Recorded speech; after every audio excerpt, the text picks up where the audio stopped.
The second or the third aspect of neoliberalism and the removal or weakening of social safety nets, the creation of a huge political vacuum at the center of politics because the parties of the extreme center essentially are no different. How many people have I heard say over the last 10 years, oh, I don't do anything in politics, they're all the same.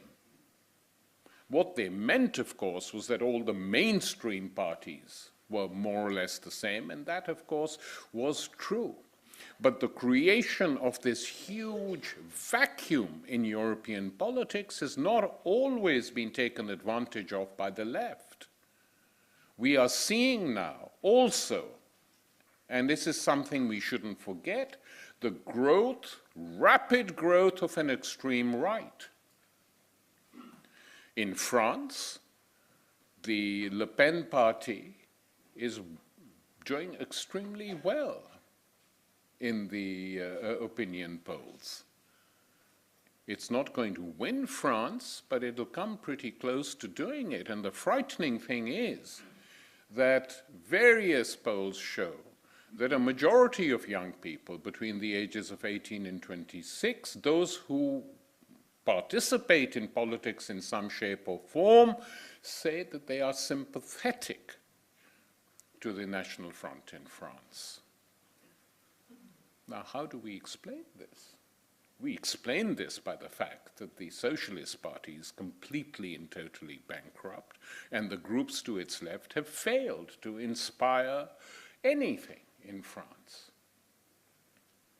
Otherwise, it wouldn't happen. In Germany, which is a very careful country, and kept that way since the Second World War by NATO and the United States, we have the emergence of a party called Alternative for Deutschland, a German party for a German alternative, which is on 10%.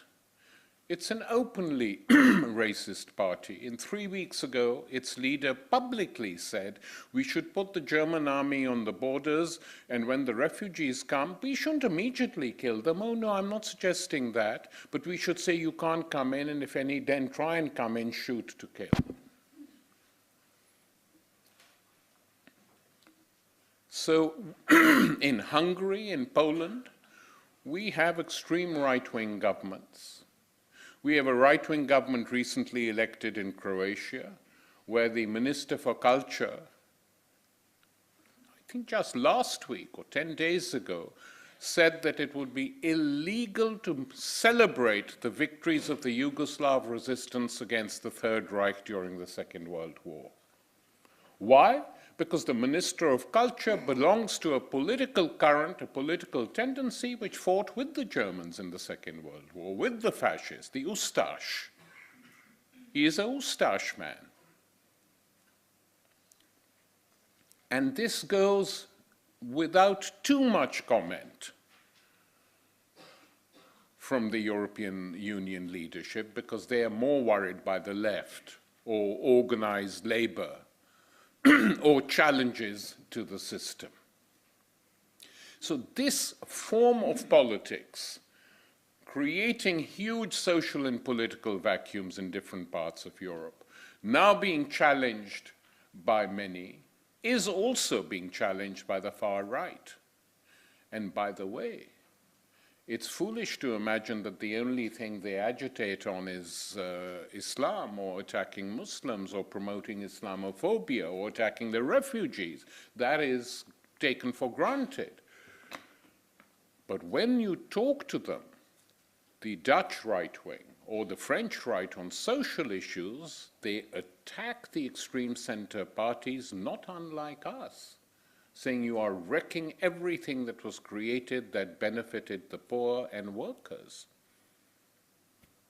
Marine Le Pen has pledged, I just say this to you because it's worth thinking about, that if she is elected president, they said, what will you do? And she said, well, I will restore what what the conservatives and socialists in our country have destroyed is employment for ordinary people, welfare for ordinary people, etc., etc., etc.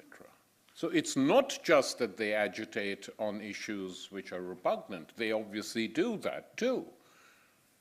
The lowest common denominator. They also say other things, because it's on the other things that largely they win over support. And so Europe is in a very critical situation, which is why I must confess this to you, because some of my friends get shocked. I'm certainly not going to vote for the European Union. I really cannot do it after what they've done to Greece, after what they've done to Ireland, after what they're threatening to Portugal. I'm for Europe. I consider myself a solid internationalist. I am not for this style European Union, which is nothing more than a machine for financialized capitalism. I can't, in all honesty, vote for it. And I think the left should not remain silent on these issues.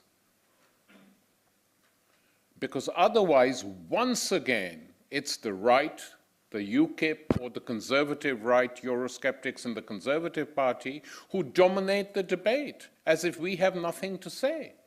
We have a great deal to say about why this particular form of the European Union is undemocratic, why it's corrupt, why it has made things worse on several levels, especially for the smaller countries in Europe, why it is now totally dominated by the large countries, in particular Germany, and their banks. So it's not a gold standard that we look at and admire. It is something that has to be challenged. And simply because the right are doing it doesn't mean that we shut up. Because one of the big problems is that the European Union typifies and exemplifies the extreme center, which exists now in other European countries as well. So we're in a mess, but we are fighting back.